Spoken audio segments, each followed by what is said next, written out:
fear is the evil and corroding thread. The fabric of our very existence was shot through with it. That's what it sounds like to me. I welcome you to the Saturday afternoon sponsorship workshop here at the Pompano Beach group of Alcoholics Anonymous. My name is Jim. I'm an alcoholic.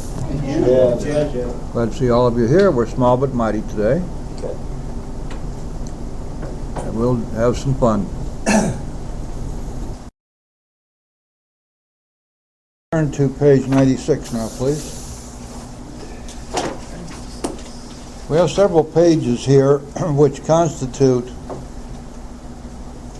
some very excellent directions and advice for sponsors.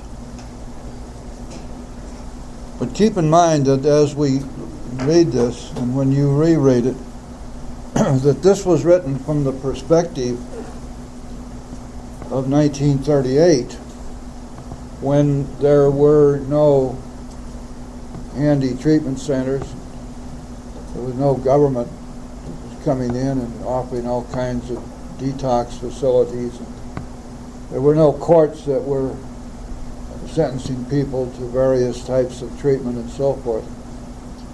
So all of the responsibility and all of the onus fell on the members of AA, so that they had a substantially greater job than we usually run into these days. There are some places in the United States and many in other countries which are devoted to the idea of, for example, detoxing.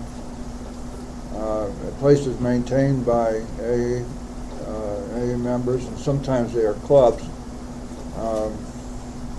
Out west they're called Alano clubs, and in many cases they are open 24 hours a day. And they have a couple of couches where people can shake it off. It's just as 12-step calls are few and far between these days, because the first thing that happens is somebody gets shoved into detox or into a treatment center. But in the days that the Big Book was written, it wasn't at all unusual to go on 2 or 3 12-step calls each week. When I came in, that was pretty much normal. It wasn't until 1970 that the treatment centers and the detox centers started to proliferate. So a lot of this is written from that point of view. However, the basic philosophy, the basic approach remains exactly the same. The attitudes that we have to take and the cautions that we need to follow are very well described here. Let's go down to the last partial paragraph on page 96. He may be broke and homeless. If he is, you might try to help him about getting a job or give him a little financial assistance, but you should not deprive your family or creditors the money they should have. Perhaps you'll want to take the man into your home for a few days. Notice that doesn't say that you're lending this person money. That's a really bad practice. If you decide that he needs or she needs some money, give it to him. If you want to say anything about it, say pass it on when you can. Because creating a debt with somebody who's you're trying to work with is going to create problems for both parties. But be sure you use discretion. Be certain he will be welcomed by your family and that he's not trying to impose upon you for money, connections, or shelter. Permit that and you only harm him. You'll be making it possible for him to be insincere. You may be aiding in his destruction rather than his recovery. These days we call it enabling. They didn't have that term then. That's a psychobabble term, but pretty much describes what we do. And there are examples of this all over the place. I can show you 20 within my limited knowledge of people who are doing exactly this with others, thinking that they're being kind and loving, thinking that they are aiding in recovery, when in fact if they would read this and take it to heart, they would realize that they may be helping to the destruction of this person rather than recovery. Somewhere along the line, the alcoholic and the addict as well have got to begin to face their problem, face it squarely, and become willing to do whatever it takes to find a spiritual solution. So when it says permit that and you only harm him, it means exactly what it says. This does not mean that we should be heartless or cruel.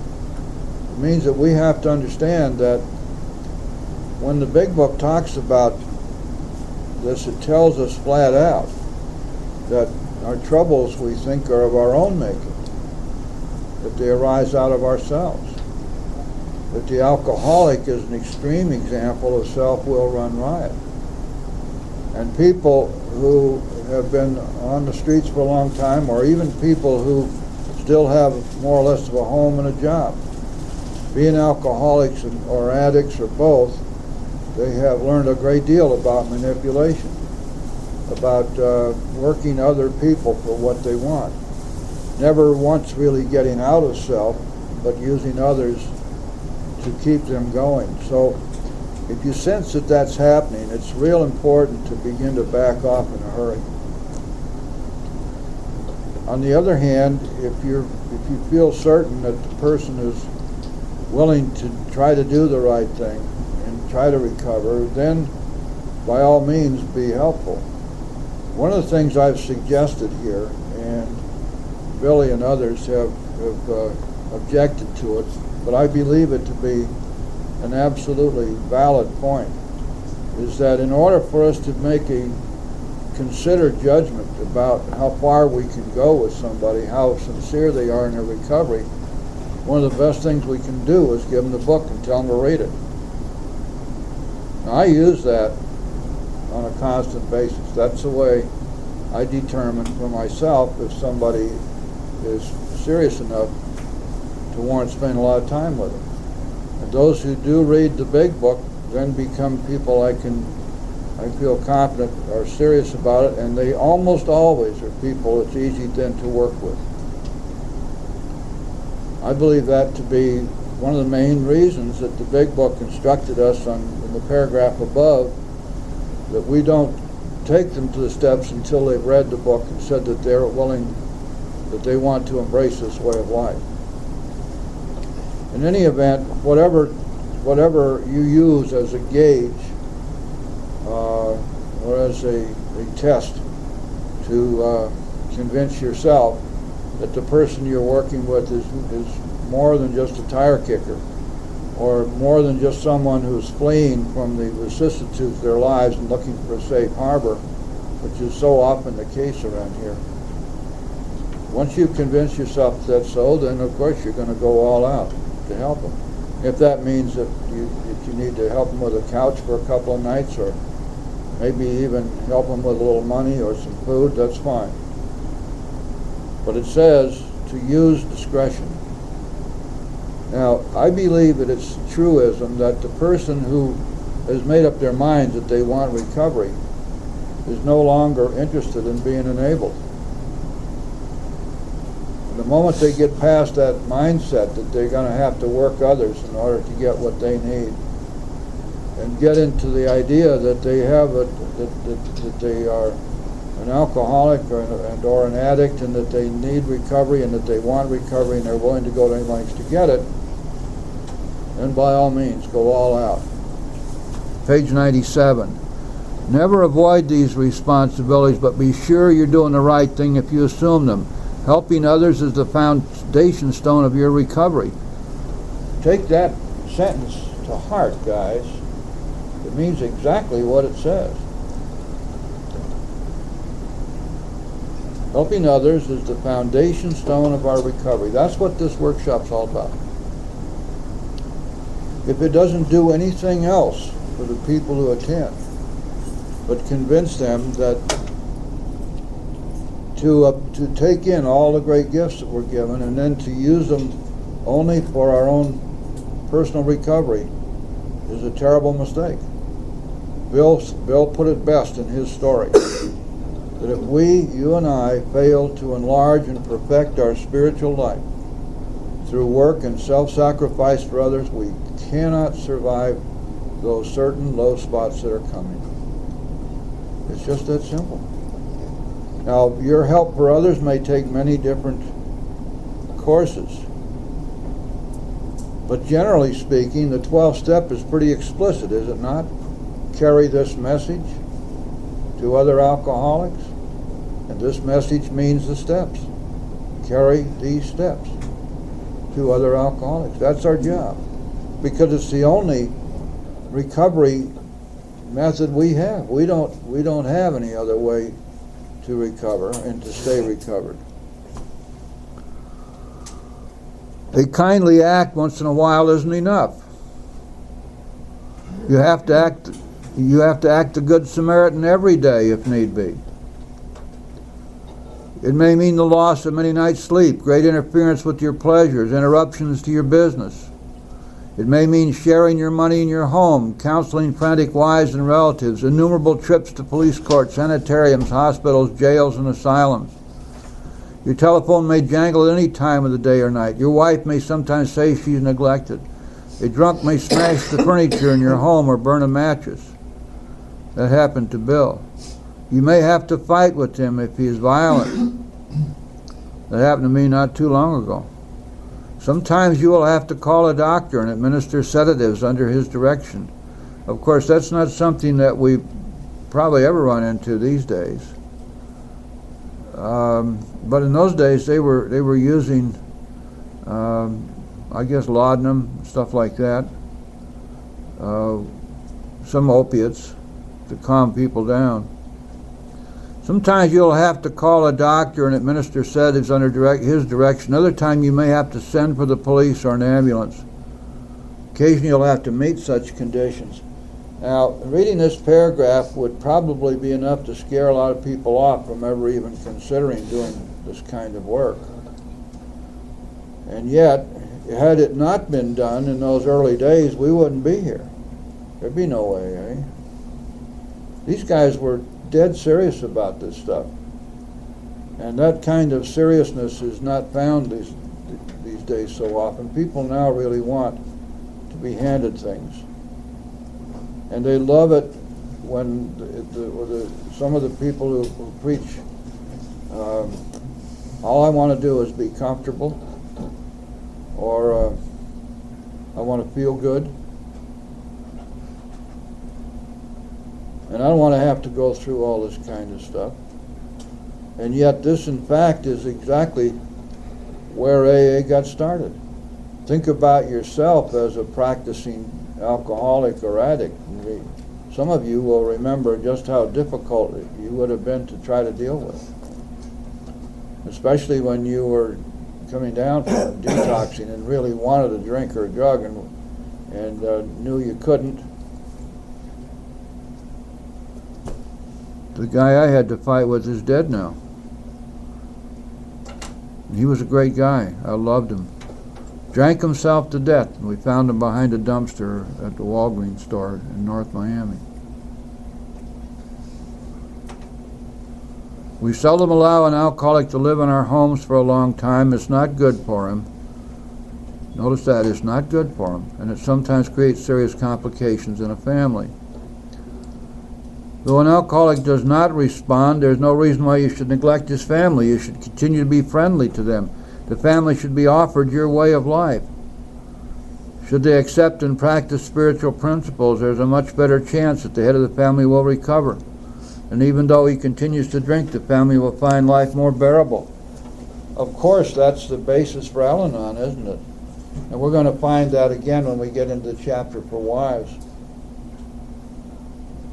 But this is significant in another context, guys. It shows just how far away, in some respects, AA and AA groups have gotten from our roots, because in these early days they recognized the incredible importance of family in the recovery scheme for the alcoholic. The whole chapter, The Family Afterwards, is based on that.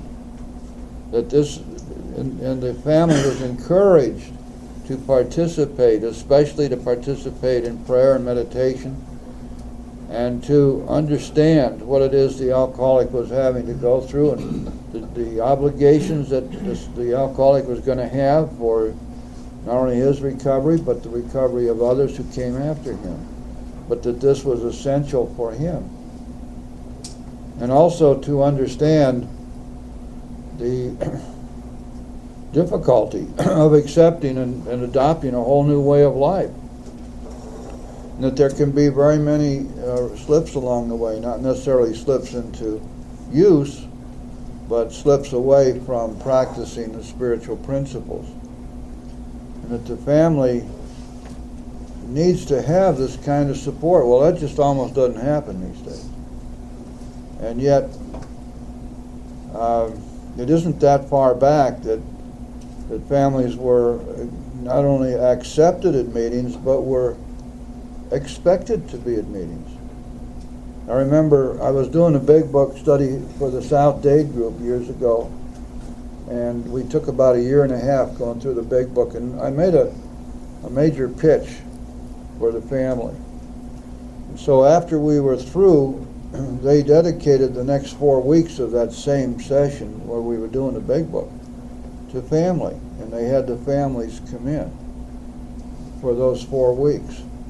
And there was some wonderful things that came out of that, and I believe that they're still doing it. And that's the only group I know of which is making an effort to include the family and the so-called significant others in the recovery process, not only for their own good, but or not only for the good of the alcoholic, but also for the wonderful good it does the family. I know my kids are AA brats. I took them to meetings all the time.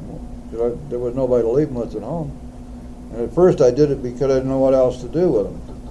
But later it became apparent that this was something that was really helping them. And it has. It's stuck with them the rest of their lives. Both of my daughters are still Major League Al-Anons. Black belt, 9th degree black belts. I feel sorry for their husbands. I mean, those two girls are tough. But yet the spiritual way of life became a way of life for them. Why it is today that we have all these stupid closed meetings, I can never understand. They even go so far as a little 8 or 9-year-old kid can't be in a closed meeting. And I say, well, why? Well, that's a closed meeting. Well, what are you afraid of? You're going to go down to a 7th grade class and rat you out? And tell everybody that he saw you here? It just, I mean, there's no sense to it. Okay, bottom of page 97. For the type of alcoholic who is able and willing to get well, little charity in the notice this now. You see, here we go again. And this is the kind of judgment call that we as sponsors are called upon occasionally to make. For the type of alcoholic who is able and willing to get well.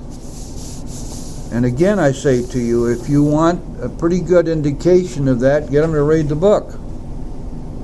Little charity in the ordinary sense of the word is needed or wanted. The men who cry for money and shelter before conquering alcohol are on the wrong track. Yet we do go to great extremes to provide each other with these very things when such action is warranted. This may seem inconsistent, but we think it is not. It is not the matter of giving that is in question, but when and how to give. That often makes the difference between failure and success. The minute we put our work on a service plane, notice the use of the word service here. Don't let that throw you. We talk about being in service, but here it has the connotation of a servant. Not AA service, but being a servant. The minute we put our work on a service plane, the alcoholic commences to rely upon our assistance rather than upon God. Now, this is one of the most critical aspects of sponsorship that we have to remember. We cannot permit our sponsees to become dependent upon us. This is one of the worst mistakes that we can make.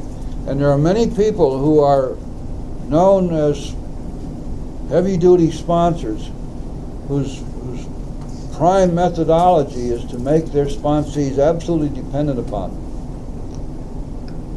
And this is sponsorship by ego. And this stuff, I mean, if you don't call me every day, I'll fire you. You don't make any moves without calling me. You know, if you need to go to the bathroom, call me. You think that's too silly? I'm not sure it is. Oh dear, you've been having difficulty with your bowel movements? Let me know as soon as you get the urge. I'll be right there to hold your hand. Take the pill. We must make sure that the alcoholic we're working with is being prepared to stand on their own 2 feet at the very earliest moment they can do so. And then from there on, it is going to be between them and God. This doesn't mean that we back away in terms of being available to be helpful. Not at all. It means that we do not engender dependency in the people we sponsor, nor do we allow them to take on that role themselves. Now, there is another very good reason, aside from the health of the sponsee. Our health is at stake, because this business of dependency is a two-edged sword. And when we're spending our time engendering dependency in the people we sponsor, what we are really doing is dedicating our life not to the service of God and the people about us, but to our own aggrandizement, to the validation of our worth as a human being through the agency of other human beings. Precisely the thing we have to avoid. And so as quickly as you can, get your sponsee standing on her own 2 feet. Right, Diane? Right. You know what I mean, don't you? Yep. This is what we do. Same with you, Peach. You're on your hind legs a lot of these days, I know that. Secret agent girl. And this is something where we can be extremely effective in doing so, because we concentrate on this. We concentrate on the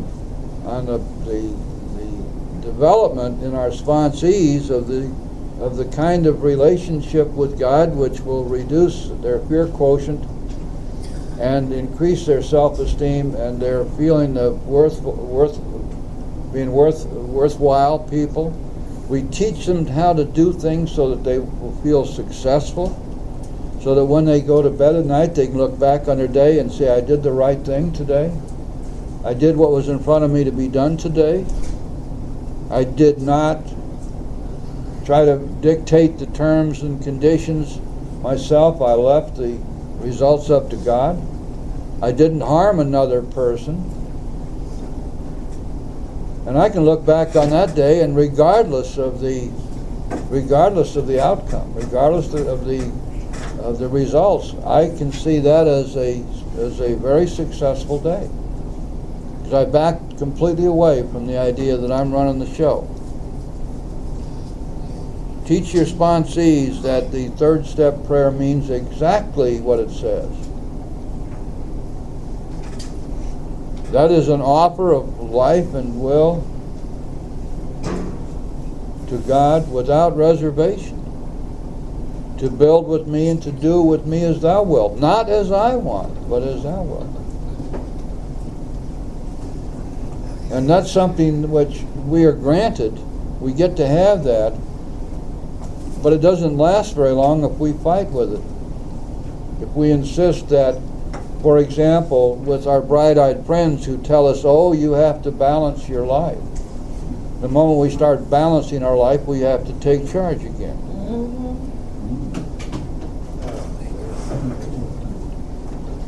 people say, well, get a life, which really means that you're probably becoming an AA junkie. And I don't like it because you aren't going fishing with me enough anymore. You're not spending enough time paying attention to me. It's just like this thing about the pink cloud. That whole thing was invented by people who don't like seeing other people happy. It's all a bunch of crap. Why in the world wouldn't you be happy if you realize that you've got victory over alcohol, that your low life has changed, that you got God in your life, that He's smiling on you, you're getting all these gifts, you got all these miracles worked in your life. Who in the world wouldn't be happy with that? Pink cloud my butt. Jim, before you go on, yeah, I'm listening to everything you say. I agree with it because it's all written here. Yes. But what I've been seeing going on, and this is a recent phenomenon, okay, and I've been coming around here a while and I haven't seen it. A lot of the stuff you said, I've heard people pick up this big book, and I guess it is a disease of denial, but they would read, okay, and I've heard this, I mean basically heard this, okay, that what you just said would be read. He may be broken, homeless. If he is, you will help him about getting a job or give him financial assistance. Then go to page 97, okay? We allow the alcoholic to live in our homes. Go up. We seldom. I'm leading outwards. This is what I'm getting at. Oh, okay. Never avoid these responsibilities, but be sure you're doing the right thing. You assume them. Helping others is the foundation stone of your recovery. Okay. Okay, and I hear a lot of that twisting going on. Yeah. Not only in this book, but in the 12 and 12. It's called selective reading. Yes. In other words, I've got this big book memorized because I've read it 375 times. Now, I'm going to take everything that's going to make me, that fits me. I'm not going to read it in context. I'm going to read it totally out of context. Okay. So it fits my need, and I can justify to myself, well, I'm doing God's will. It's in the big book. Of course. I think that I'm glad you pointed out, Mike, because that illustrates a very important fact. The big book is perhaps the most dense writing you'll ever pick up. It is encapsulated in 164 pages of text and in ordinary print and 30 pages in italics.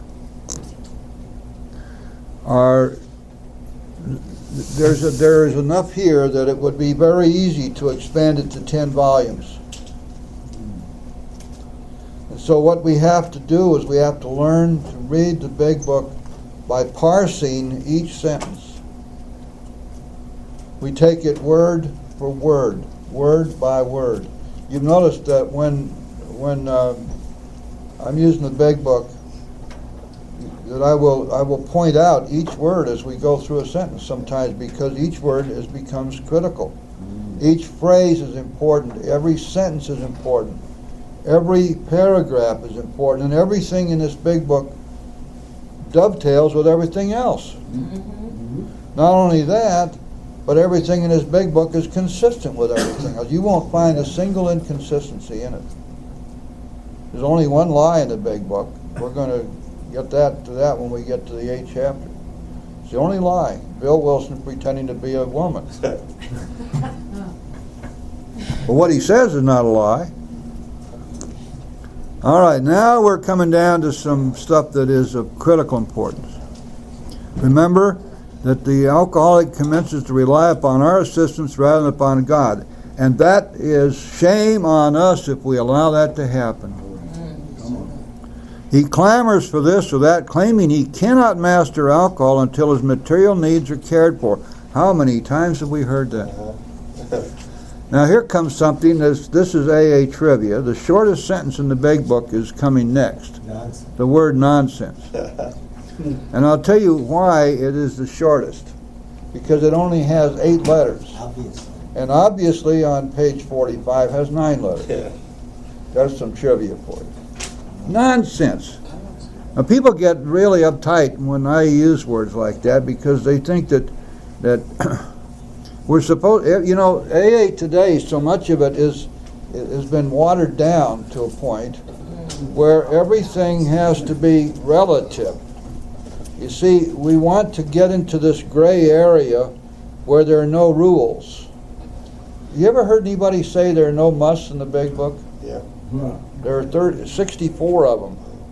And you know what must means in the big book? Or else. Or else you die. Sure, I'll show you something so you don't think I'm lying to you. Let's go back.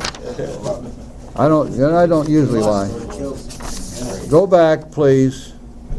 Go back to where?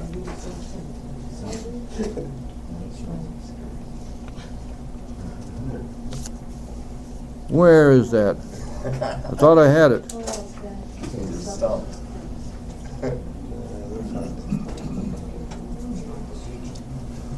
Oh, well, never mind. It'll come to me. There is, that exact statement is made, I thought it was in the beginning of chapter 6, but I find it's not. He jumps around.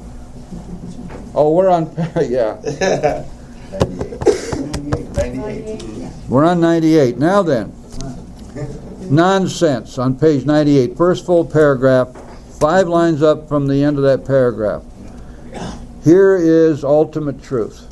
Some of us have taken very hard knocks to learn this truth. Job or no job, wife or no wife, we simply do not stop drinking. Notice that. This is not some kind of nice little thing. Oh, we sort of maybe won't sort of like get sober for too long. We simply don't stop drinking so long as we place dependence upon other people ahead of dependence on God. And notice where this is coming. This is not coming in something out here as just a disconnected phrase. It's referring specifically to us as sponsors or people who are trying to do 12-step work.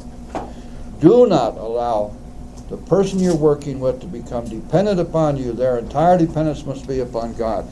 And if you allow them to become dependent upon you, you harm them and you harm yourself. Next paragraph. Burn the idea into the consciousness of every man that he can get well regardless of anyone. Anyone. The only condition is the trust in God and clean house. Now, if you want to know about first things first, that's first things first. Jim, I have a question. Please ask it. I have someone that I was working with, and he's been on his 4th step for about quite a while, and I would say about 3 months. It's been since he's done the 4th and decided to take the 5th, and I kept getting excuse after excuse while I'm on probation, and the stuff that I have to talk to a priest about, and I have to make sure that I have a job, and I have to make sure that I have a house, and that I have a job because I have to have an address. And there's people I owe money to, and I have to do these things. It is an obligation. It is my responsibility, and I have to do this. And I was looking for this page to point out to him, but I couldn't seem to find it. But I was getting a lot of that, and then I was getting a lot of, well, you're an authority, you're being an authority, and then I started being criticized about how I was reading how it works, and all of a sudden I was being, for taking this program serious and saying, look, if you don't put sobriety first, you're not going to have anything else. So I don't know, it's just like I couldn't seem to get anywhere. But Well, you want to know how to test them? You tell them you want the name of that priest by Friday. well, the thing was, Wait, let me finish. You tell them I want the name of the priest by Friday, because I'm going to write a letter to that priest, tell him how to take your 5th step, because there's a lot of stuff he ain't going to know that has to come out in a 5th step. So bring me the name of the priest by Friday. And when Friday comes and goes, you're probably going to be able to say, look, I think it'd be a good idea for you to find somebody to work with that you feel more comfortable with. so how do you feel about, putting obligations first? That was like the question, because that was basically what I was getting at. Well, that's just an excuse, because he doesn't want to do a 5th step. He's scared to death of doing a 5th step. He Because does has not do a want to nice- do it. Maybe he doesn't want to do it with you because he's going to have to tell you a bunch of stuff that is going to embarrass the hell out of him. And maybe you're just too young and good looking and he's afraid of that. But so that's why I'm telling you, tell him you go find that priest, that Monsignor, that bishop, whoever's going to do it, bring me his name and his address, and I'm going to write him a letter so that he'll know how to take a first step. That's what the big book tells us to do. We got to make sure that the person we're giving the fifth step with knows what we're getting after, what we're doing here. Because the priest is going to think it's some kind of just ordinary garden variety confession, and that's not the point at all. We are confessing our faults, but there's a purpose behind it that has to be brought out. We've got the sixth step and the seventh step coming up. That means we've got to look at these defects in our fifth step, and we have to see how deadly they are, how cancerous they are. We've got to see that we can't get rid of them ourselves. We're powerless over them. We've got to see that we need God's help, and then we got to become convinced that we are going to ask His help to be freed from these defects. That all has to happen in the fifth step. And somebody who's doing that, taking a fifth step, doesn't know that, is going to miss the point entirely. So that's what you do. Don't be afraid to put the saddle on his back and tell him, look, this is the way it's got to be. You want to do it with a priest, that's fine. Bring me his name and his address and phone number, because I need to give him some information that he knows when he does this. Well, then I got, it's your way, and it's your opinion, and what works for you might kill somebody else, and that's what I started. Well, it sounds to me like you don't have much of a prospect there, kiddo. You may want to just want to say bye-bye to that person. All right, we're going to take it. Yes, excuse me, Tom, go ahead. Quiet, please. I'll work with somebody that wants what I wasn't employable because I was about 2 or 3 years sober. And if somebody wants what I have and, they want me employable, they're going to do what I did to get that way. And if they don't want to get employable and they don't want to keep a job or anything, I'm not the person to be a sponsor. Well, if they don't want to get a job, keep a job, they aren't going to stay sober anyway. Yeah. I mean, so, you don't want to beg the question there. How can I give something I haven't got? Yes. Let me ask a question on the sponsee or sponsor or sponsee side of this. When you get a sponsor, you ask somebody to be a sponsor. I've found this so many times with me that they want me to put them up on a pedestal. They want what? They want me to put them up on this pedestal. Well, you better run like hell. Yeah, but then they say you're not working. If you aren't willing to go to any length, I've had this thrown at me. What I want you to do, call me every day. You know what I'm saying? I want you to call me every day. I want you to don't get into a relationship. If you got a problem with work, you call me and you talk to me about work. If things ain't going at your house, and I'm thinking that they're thinking, man, what in the hell? You ain't. I never listened to a cop, let alone listen to you. Authority sucks with me. I'm so undisciplined, as the book says, and I show it, and I get so rebellious when a sponsor says that. Okay, here's what you do. Okay. Because we're talking about you as a sponsor now. I don't give a damn about these people that you got tied up with. If you don't like them, get rid of them. Find somebody who makes sense.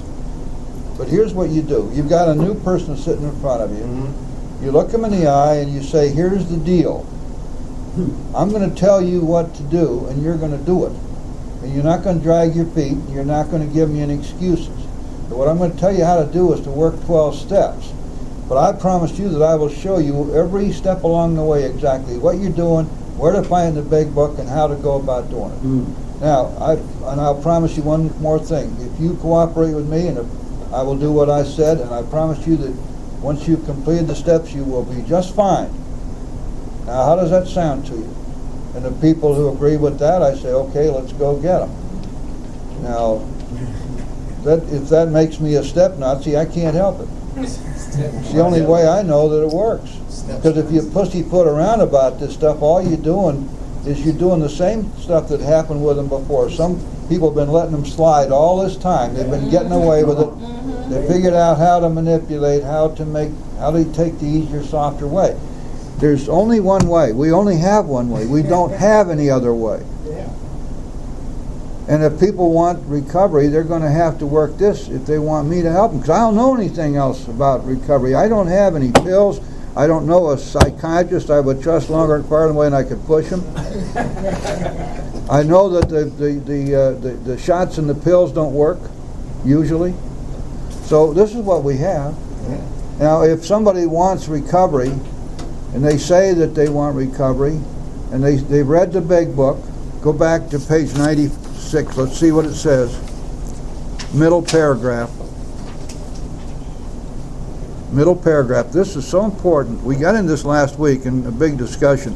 But this is what the book says. This is what I do. And this is what I'm teaching you to do. And it's up to you whether you want to do it or not. Suppose now you're making your second visit to a man. He has read this volume. Notice that's the second visit. And says he is prepared to go through with the 12 steps to the program of recovery. That's the key. In other words, we read it at every meeting. What is it? What is the phrase? You remember it? We want what we have. We're willing to do what we If you want what we have, do what we do. if you have decided that you want what we have and are willing to go to any length to get it, then you're ready to do what? Then, right now. Which steps are those though, Jim? Huh? 12. That's 12. Bottom page 98, top of page 99 talks about the family problems. Now these are discussed in much greater detail in chapter 9, but basically what it's saying is that the family and the alcoholic are going to have to find some way to get along. And the way that eventually the way they do that is, at least according to the big book, is that the family decides that they'd be willing to do something with the steps themselves. And that's entirely consistent with what we find in chapter 8, in the chapter to wives, because there the wives found out that this was true. They needed to work 12 steps themselves. I mean, this is almost never done these days, and yet it's one of the most profound observations in the big book. The family, which works the 12 steps together and prays together and meditates together, is a family that just was able to solve most of their problems, and with God's grace. First full paragraph, page 99.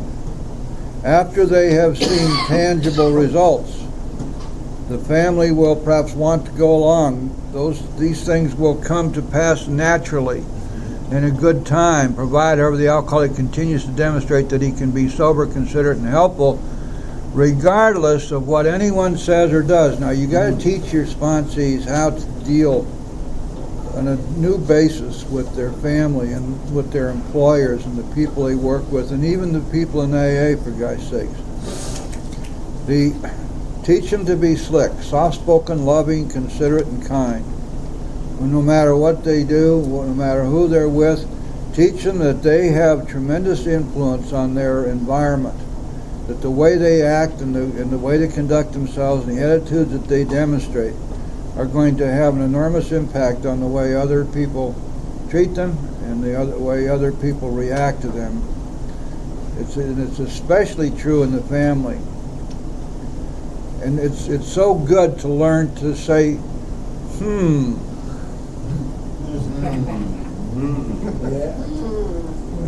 or okay. You want to know the secret to get along with your boss? Learn to say okay, in just that tone of voice. And when somebody's being particularly obnoxious, and you're saying, doesn't seem to work too well, you go like this. You say, what are you doing? Well, I'm praying for you. If that doesn't work, then you do this again.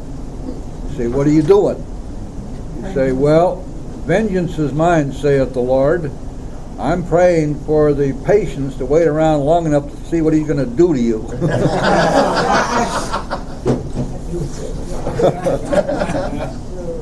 Thank you, Jim. We need to have a new attitude toward all this stuff. What happened? Look, let's go back to the basics. Just before we get to the third step prayer. So our problems we think are of our own making. They arise out of ourselves, and the alcoholic is a extreme example.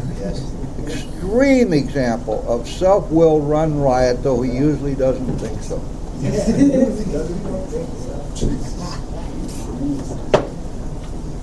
This has got to be burned into the consciousness of everybody we work with.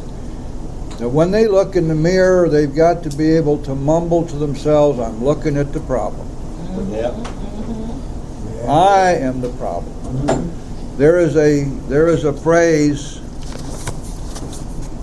in the 9th chapter.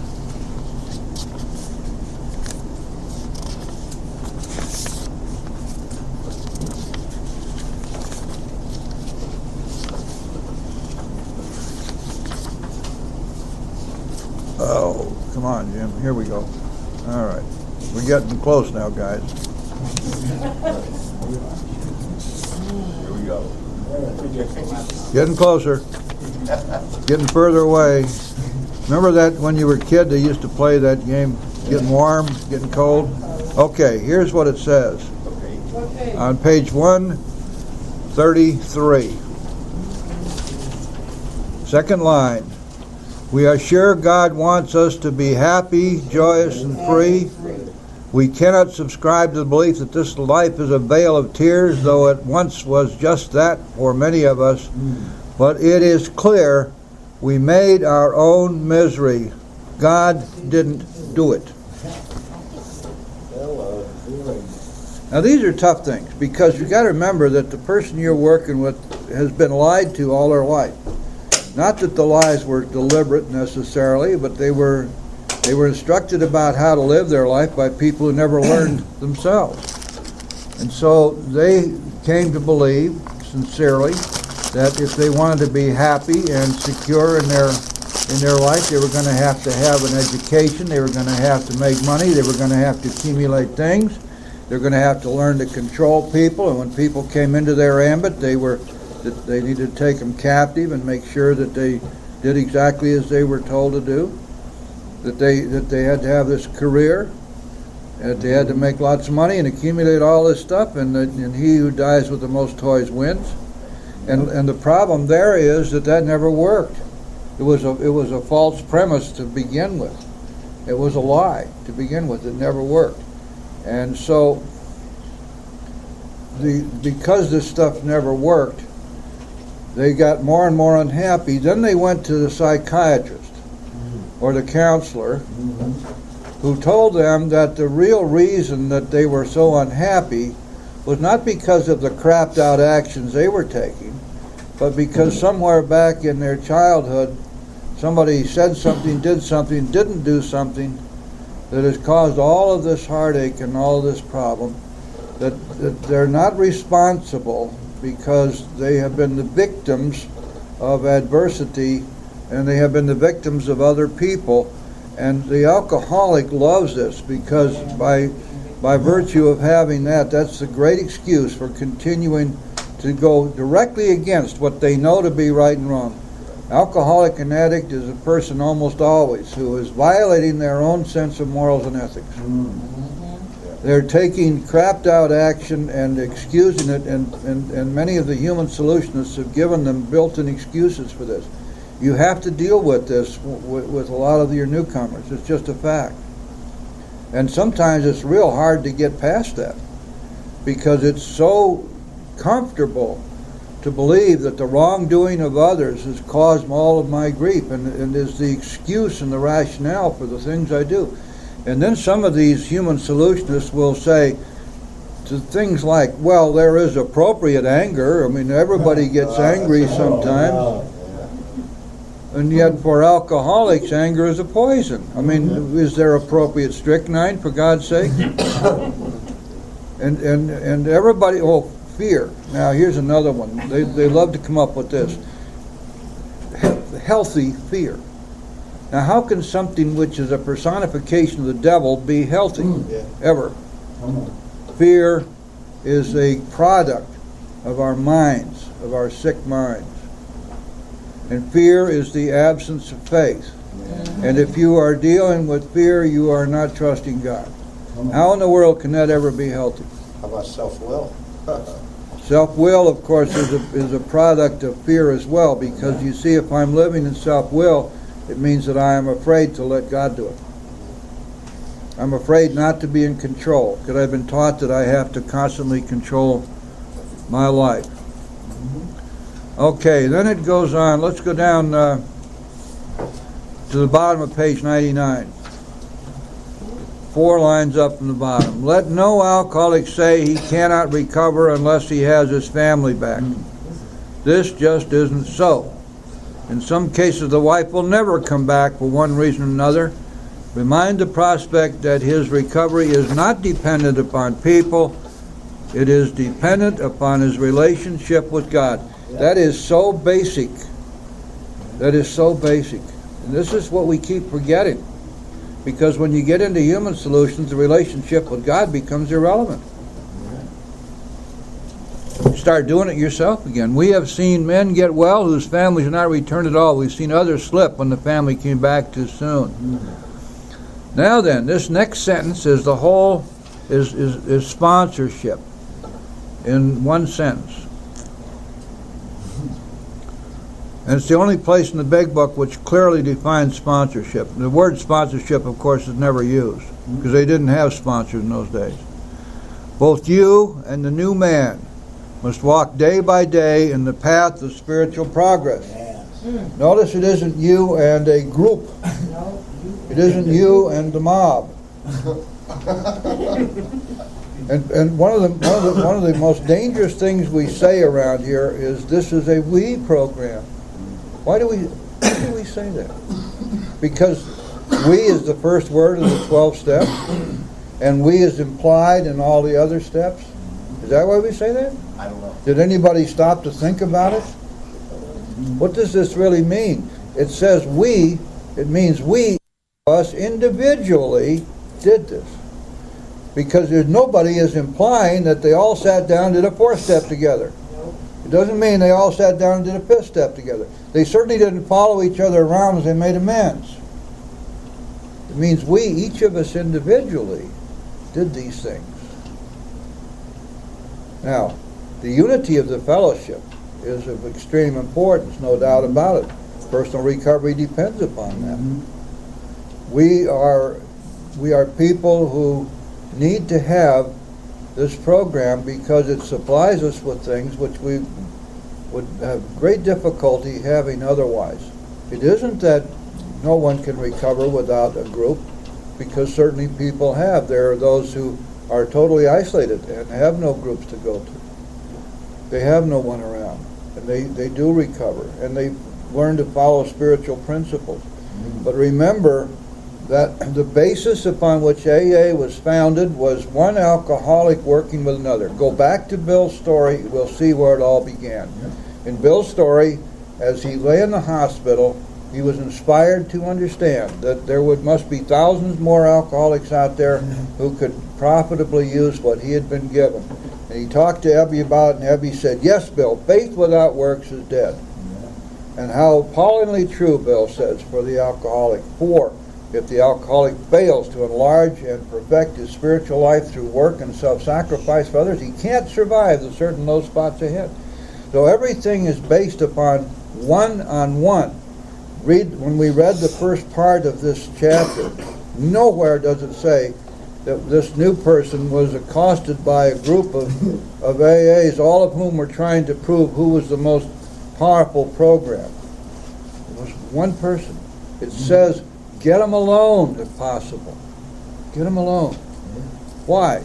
Because the basis of sponsorship is two people walking day by day in the path of spiritual progress. Notice that this is not a spiritually arrogant sponsor who has nothing to gain but is condescending to spend their valuable time with this poor, benighted newcomer who is now going to profit so mightily by having been given the opportunity to rub elbows with this grand guru. It doesn't mean that at all. Because if I'm not honored by you with the opportunity to pass on what I've been given, I die. You got me somewhere here, Jim, and I agree with you 100% most of the time. But 1 and 1 equals 2, which is plural, which is not me, it's we. Now, I've always learned I can't do this by myself. I can't keep it if I don't give it away. If you want to use the duality as we, I can't disagree with you. If that's what you mean by saying we, I doubt very seriously if that's the use of the term in these rooms. But if that's what you mean by it, I have no disagreement with you whatsoever. Thank you. Of course, that's the basis of the program. Pat? On page 100, it says, assuming we are spiritually fit. That we means I.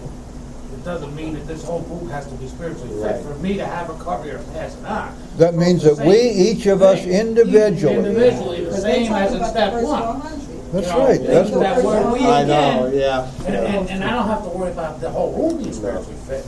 You Me. got it. And they use the word we. you got it. Yes. John. Where is that, the reference to that, for unless we, That's good. if an alcoholic fails to expand their spiritual life? Bottom of page 14, top of page 16. Yeah, here it is.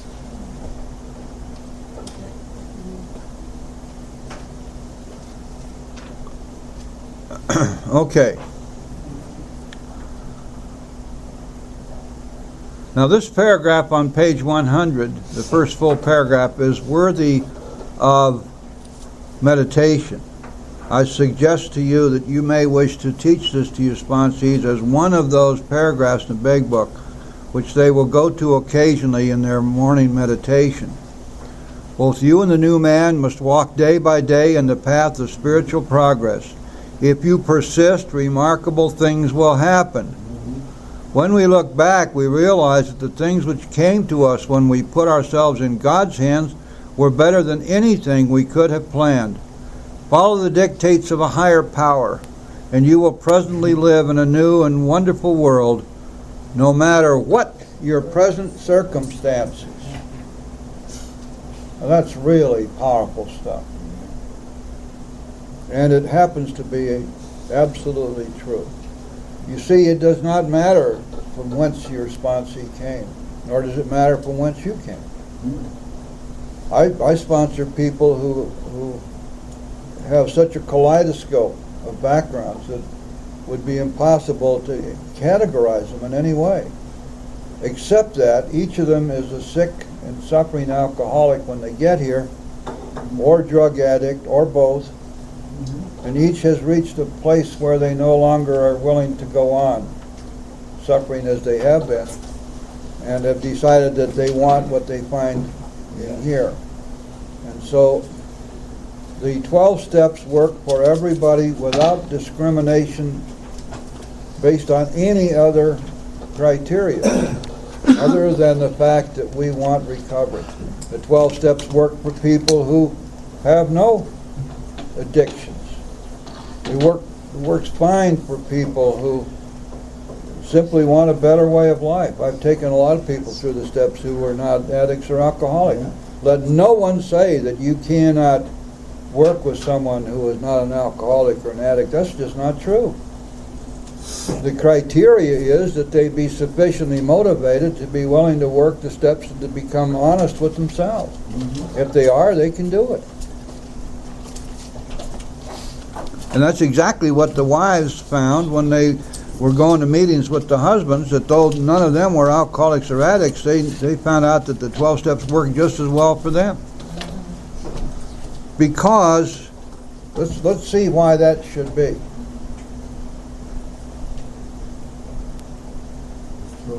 These 12 steps are spiritual principles, which have been around forever.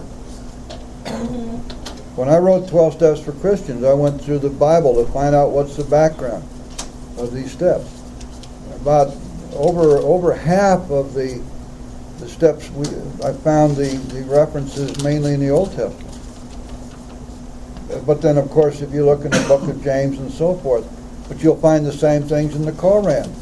You'll find the same things in the teaching of Buddha and the Shinto teachings. You'll find these principles have always been known for as long as man began to recognize that there were powers out there greater than themselves, and especially when they came to believe that these powers were beneficent and not simply terrible things that were out to get them.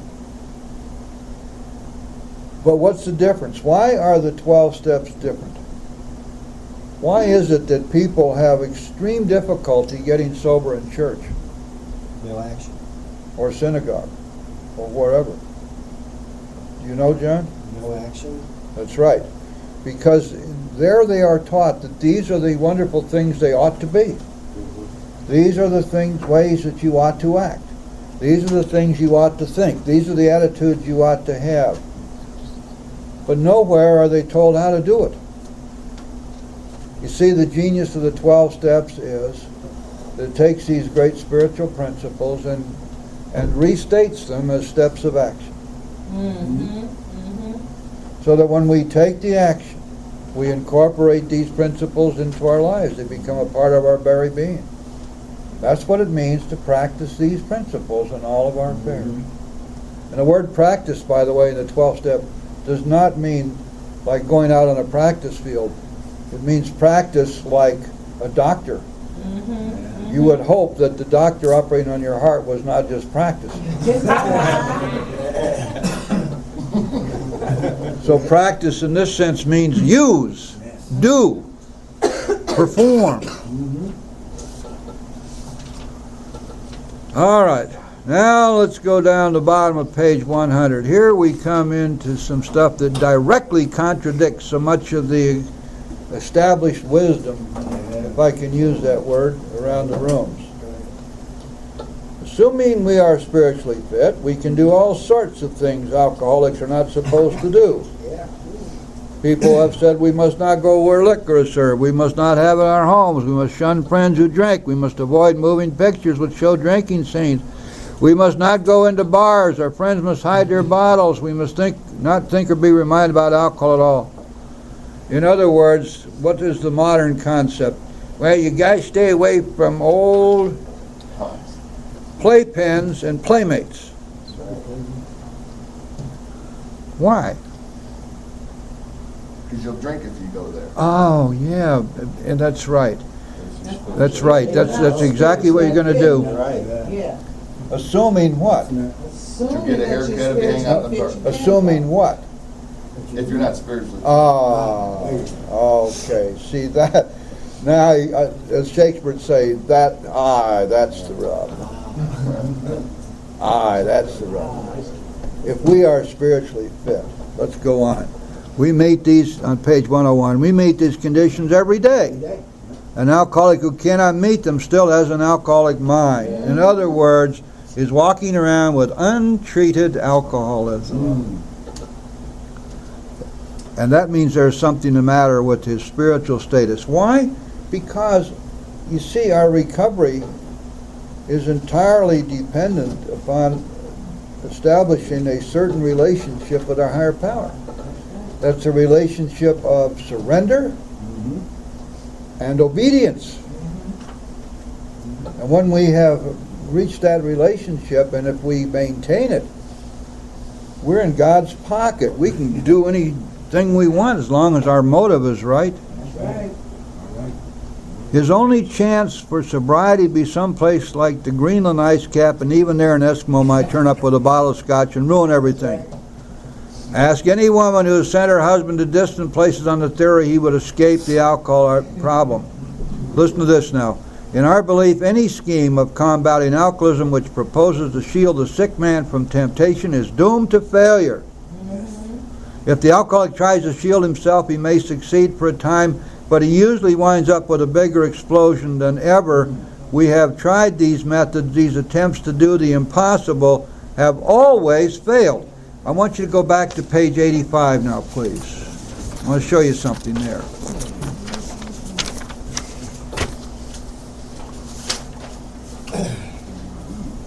We've just learned that we've been restored to sanity. We're at the top of the page. We will see that our new attitude toward liquor has been given us without any thought or effort on our part. It just comes. That's the miracle of it. We're not fighting it. Neither are we avoiding temptation. We feel as though we've been placed in a position of neutrality, safe and protected. We have not even sworn off. Instead, the problem has been removed. It does not exist for us. That's why on page 101 it tells us that these attempts to shield ourselves or the sick person have always failed. Because this isn't about not drinking. Nowhere in the big book does it say don't drink. Not one word, don't drink. What it says is you can't drink successfully again. That's in the doctor's opinion. Not one word, don't drink. Why? Why would I tell Mike here, who is a sick alcoholic, a chronic alcoholic? He's got the disease up the yin-yang. And I go to Mike and I say, Mike, don't drink, Mike. Right. And go to meetings, Mike. Right. Yeah. Now Mike's going to say to me, if I could not drink, what the heck do I need you for? What do I need to go to meetings for? Well, if you go to meetings, meeting makers make it, meeting makers make it, I don't know what it is.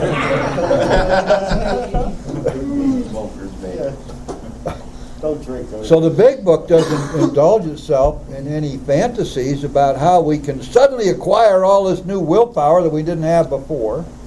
How all of a sudden it doesn't mean what it says when it says that we're powerless over alcohol. That we cannot stop drinking on our own. It doesn't mean it when it says that we have only two choices. We can either go on to the bitter end or we can accept a spiritual solution. It doesn't mean that at all. What it really means is don't drink, Mike, and go to meetings. And even if your butt falls off, put it in a little red wagon and drag it to a meeting. Yeah, glue your ass to the chair. Oh, yes. And if you can't remember your last drunk, you haven't had it, and what's that other one? I can't remember. You see, anybody who says that is taking a terrible risk that the person they're talking to may very well have had their last drunk in a total blackout. Yeah, that's right. Not ever going to remember it. I mean, it's just ridiculous. Okay. So our rule is not to avoid a place where there's drinking if we have a legitimate reason for being there. Now notice that when you get to the 11th and 12th steps, you get to take a PhD in recovery, which means that now motive becomes extremely important. And whereas before the big book wasn't concentrating on motive, apparently they didn't overload their circuits that much when they were working the steps. But by the time we get to the 11th step and the 12th step, motive becomes real important. And the reason for that's simple. We can do the right thing for the wrong motive, and it's just as damaging and dangerous for us to do the wrong thing. Amen. Okay, so now we're going to have to be not only aware of our actions, we're not and of the defects which are creeping in, but we're going to have to also be aware of our motives for doing what we're doing. And if we think back on our drinking drugging careers, we realize that we had some really terrible motives for the things that we did. I mean, motive was something which drove us to do things which were clearly against our scruples, against our sense of right and wrong, against our sense of morality and our sense of ethics. So what we're learning here is that we can even go to plain ordinary whoopee parties. Now that's not a party which has these funny cushions when you sit on them, they make a noise. A whoopee party in the 1930s was with flappers and bathtub gin and everybody putting a lampshade on their head and doing the Charleston. That was a whoopee party. I like the idea of whoopee parties, actually. In fact, when I ask people if there are any announcements, commercial announcements for AA, I always ask them if you want to announce a bingo party or a whoopee party or bowling alley, whatever, fishing. Okay. You will note that we've made an important qualification, page 101. Therefore, ask yourself on each occasion, have I any good social, business, or personal reason for going to this place? Or am I expecting to steal a little vicarious pleasure from the atmosphere of such places? And so this is really telling us that we can delude ourselves into thinking, oh, I can go down to my local bar hangout where they've been keeping the scoop stool warm for me, and I can sit down and have a soda, and everybody will come over and tell me how wonderfully I'm doing and how glad they are to see me and they really missed me. Well, there are a bunch of drunks in there, and the miss is maybe for 30 seconds, 30 minutes at the outside. These are people, as we were, totally centered on themselves.